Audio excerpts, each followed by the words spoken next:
Hello dear students, I Sukhjeet Singh, lecturer of Automobile Engineering Department, Meherchand Polytechnic College. Today we start our first chapter of subject Basics of Thermodynamics, Hydraulics and Pneumatics.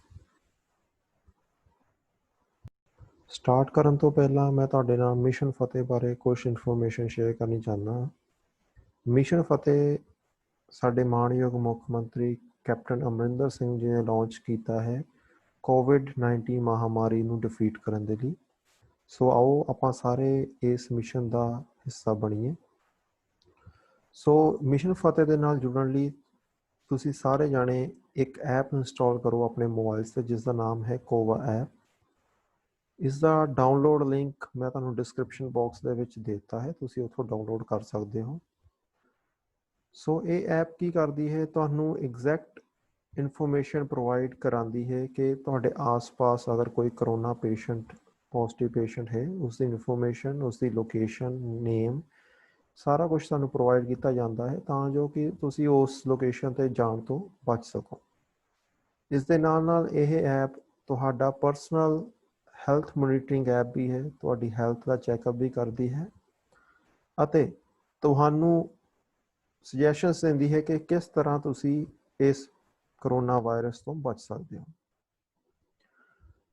ਸਾਰਿਆਂ ਨੇ ਯਾਦ ਰੱਖਣਾ ਹੈ ਕਿ ਆਪਣੇ hand wash ਬਾਰ-ਬਾਰ ਕਰਨੇ ਨੇ, ਹਮੇਸ਼ਾ ਪਬਲਿਕ ਪਲੇਸਿਸ 'ਤੇ ਮਾਸਕ ਵੇਅਰ ਕਰਨਾ ਹੈ, ਅਗਰ ਜ਼ਰੂਰੀ ਨਾ ਹੋਵੇ ਤਾਂ ਹਮੇਸ਼ਾ ਘਰ ਦੇ ਵਿੱਚ ਹੀ ਰਹਿਣਾ ਹੈ ਅਤੇ ਅਗਰ ਤੁਸੀਂ ਕਿਤੇ ਬਾਹਰ ਜਾ ਰਹੇ ਹੋ ਤੇ ਕਿਸੇ ਹੋਰ ਪਰਸਨ ਤੋਂ ਘੱਟ 2 ਮੀਟਰ ਦੀ ਦੂਰੀ ਜਾਂ 6 ਫੁੱਟ ਦੀ ਦੂਰੀ ਬਣਾਈ ਰੱਖਣੀ ਹੈ।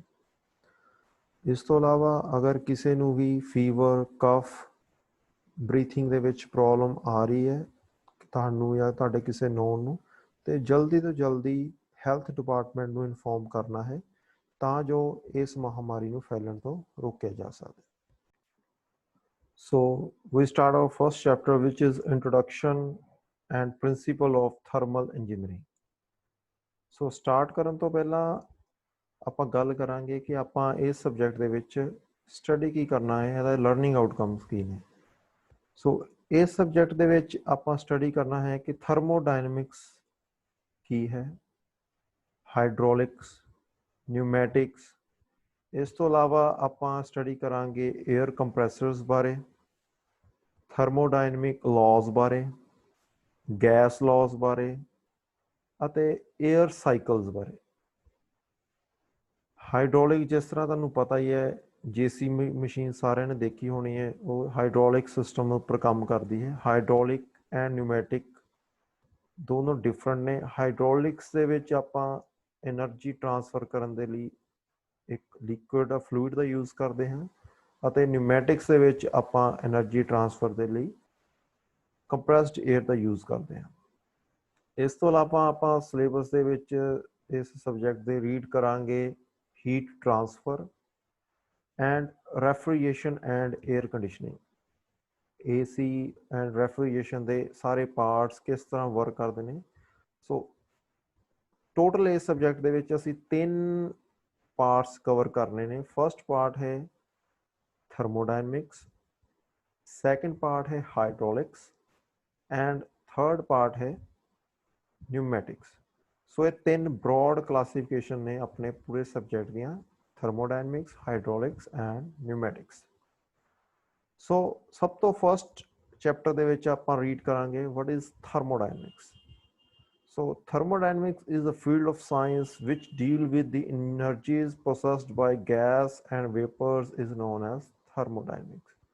Or thermodynamics is a branch of science which deals with energy interaction and its effect on the system and surrounding.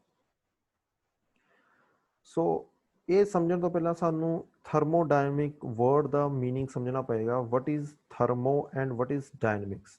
ਸੋ ਇਹ ਥਰਮੋਡਾਇਨਮਿਕਸ ਵਰਡ 2 ਵਰਡਸ ਤੋਂ ਬਣਿਆ ਹੈ, thermo and dynamics. Thermo means heat and dynamic means transfer from one place to another. So simply thermodynamic is a branch of science which deals with the transfer of heat from one body to another. Simply transfer of heat from the one body to another. So this is thermodynamics. It's a branch of science. So next definition, basic definition of thermodynamic, fundamental of thermodynamic is system, surrounding, and boundary. These are three definitions. First is system, second is surroundings, and third is boundary. So what is system? System, a quantity of matter or a region in space choose for study. In simple language, एक कोई space है ਜਿਹਦੇ ਉੱਪਰ ਆਪਾਂ study ਕਰਨੀ ਹੈ. For example ਆਪਾਂ ਇੱਕ ਗਲਾਸ ਪਾਣੀ ਦਾ ਲੈਂਦੇ ਹਾਂ, ਵਾਟਰ ਦਾ ਲੈਂਦੇ ਹਾਂ, ਸਟੀਲ ਦੇ ਵਿੱਚ ਜਾਂ ਗਲਾਸ ਦੇ ਵਿੱਚ. ਉਹ ਗਲਾਸ ਦੇ ਵਿੱਚ ਜਿਹੜਾ ਵਾਟਰ ਹੈ ਉਹ ਸਾਡਾ ਸਿਸਟਮ ਆ. ਆਪਾਂ ਉਹਦੇ ਉੱਪਰ ਹੀਟ ਟ੍ਰਾਂਸਫਰ ਦੀ ਸਟੱਡੀ, ਥਰਮੋਡਾਇਨਾਮਿਕ ਸਟੱਡੀ ਕਰਨੀ ਹੈ. ਸੋ ਜਿਹੜਾ ਵਾਟਰ ਹੈ ਉਹ ਸਾਡਾ ਸਿਸਟਮ ਹੈ ਜਿਹਦੇ ਉੱਪਰ ਆਪਾਂ ਸਟੱਡੀ ਕਰਨੀ ਚਾਹੁੰਦੇ ਹਾਂ. ਠੀਕ ਹੈ. Second definition is surrounding. Surrounding ਕੀ ਹੈ? The mass or region outside this system. ਆਪਾਂ ਇੱਕ ਪਾਣੀ ਦਾ ਗਲਾਸ ਲਿਆ, ਉਹਨੂੰ ਸਿੰਪਲ ਇੱਕ ਟੇਬਲ ਉੱਪਰ ਰੱਖਤਾ. ਸੋ ਜਿਹੜਾ ਸਾਡਾ ਵਾਟਰ ਹੈ ਉਹ ਸਾਡਾ ਸਿਸਟਮ ਹੈ. ਸਰਾਊਂਡਿੰਗ ਕੀ ਹੈ? ਉਸ ਦੇ ਆਸ-ਪਾਸ ਜਿੰਨਾ ਵੀ ਇਨਵਾਇਰਮੈਂਟ ਹੈ ਉਹ ਸਾਰਾ ਸਰਾਊਂਡਿੰਗ ਹੈ. And what is boundary? Third definition, the real or imaginary surface that separate the system from its surrounding. एक real और imaginary surface जो system and surrounding ਨੂੰ different ਕਰਦੀ ਹੈ, ਅਲੱਗ ਕਰਦੀ ਹੈ. ਜਿਸ ਤਰ੍ਹਾਂ ਨੀਚੇ ਆਪਾਂ ਡਾਇਗਰਾਮ ਦੇਖ ਰਹੇ ਹਾਂ, ਸਿਸਟਮ ਕੀ ਹੈ? ਇੱਕ ਕਲੋਜ਼ਡ ਇਨਵਾਇਰਮੈਂਟ ਦੇ ਵਿੱਚ ਕੋਈ ਆਈਟਮ ਆ ਜਿਹਦੇ ਉੱਪਰ ਆਪਾਂ ਸਟੱਡੀ ਕਰਨੀ ਚਾਹੁੰਦੇ ਹਾਂ. ਬਾਉਂਡਰੀ ਜੋ ਸਿਸਟਮ ਐਂਡ ਸਰਾਊਂਡਿੰਗ ਨੂੰ ਅਲੱਗ-ਅਲੱਗ ਕਰ ਰਹੀ ਹੈ. ਸੋ ਸਿੰਪਲ ਤਿੰਨ ਡੈਫੀਨੇਸ਼ਨਸ ਨੇ.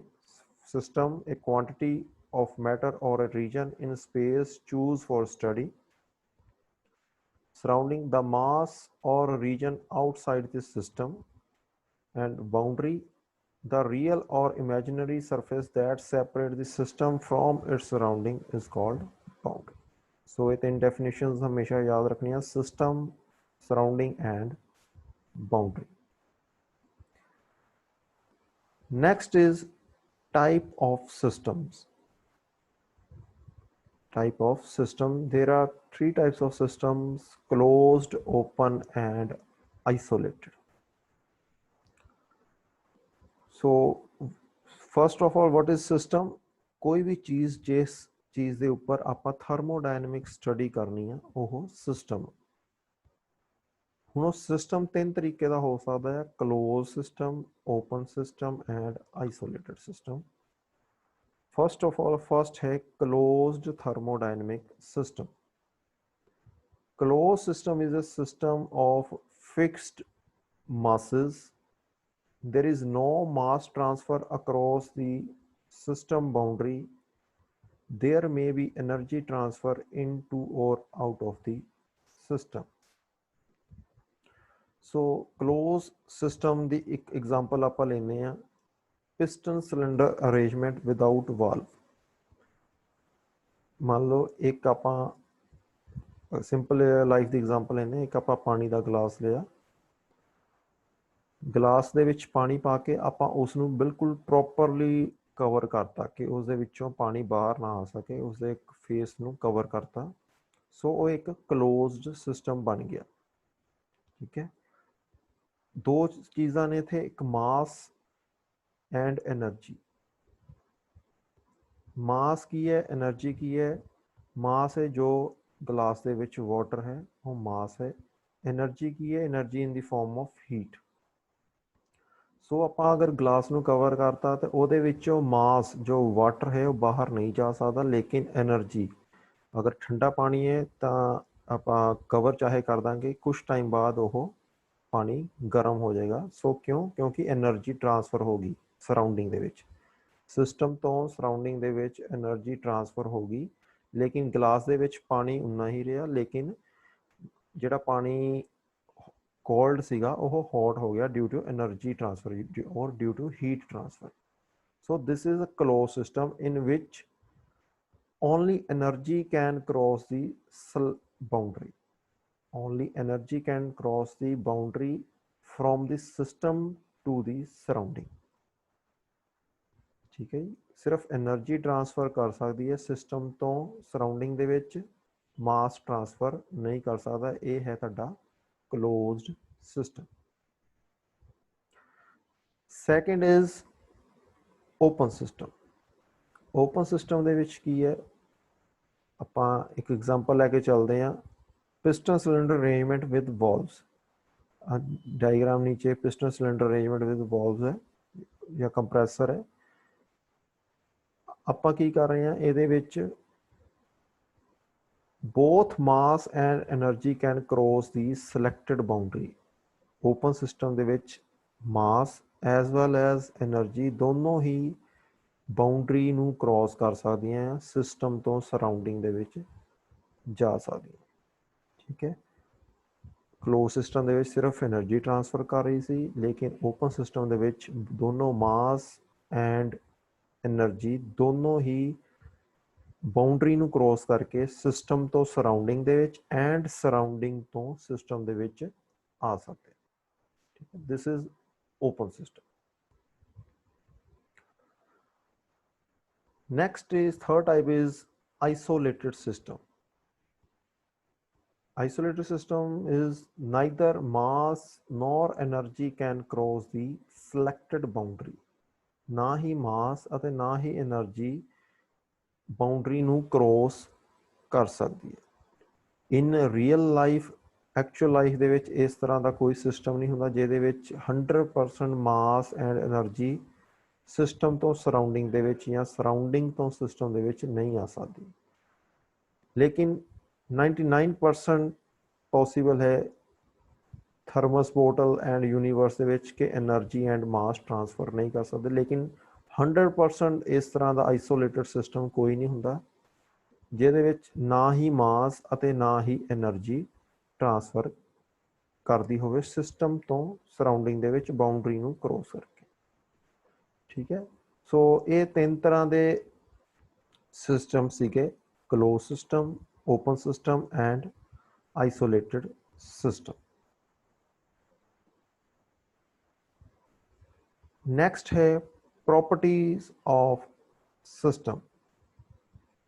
Every system has a certain characteristics by which its physical condition may be described। Example, volume, temperature, pressure, etc. Such characteristics are called as properties of system। दो तरह की properties होंदी ने, intensive properties and extensive properties। extensive properties and extensive properties ਇਹਦੇ ਬਾਰੇ ਆਪਾਂ next lecture ਦੇ ਵਿੱਚ discuss ਕਰਾਂਗੇ ਕਿ what is extensive and intensive properties of system। so ਇਹ ਸੀ ਅੱਜ ਦਾ ਲੈਕਚਰ ਜਿਹਦੇ ਵਿੱਚ ਆਪਾਂ open system, close system, surrounding, boundaries and thermodynamics ਦੀ ਡੈਫੀਨੇਸ਼ਨ ਨੂੰ ਸਟੱਡੀ ਕੀਤਾ। ਸੋ ਨੈਕਸਟ ਲੈਕਚਰ ਦੇ ਵਿੱਚ ਆਪਾਂ intensive properties and extensive properties ਨੂੰ ਰੀਡ ਕਰਾਂਗੇ। Thank you.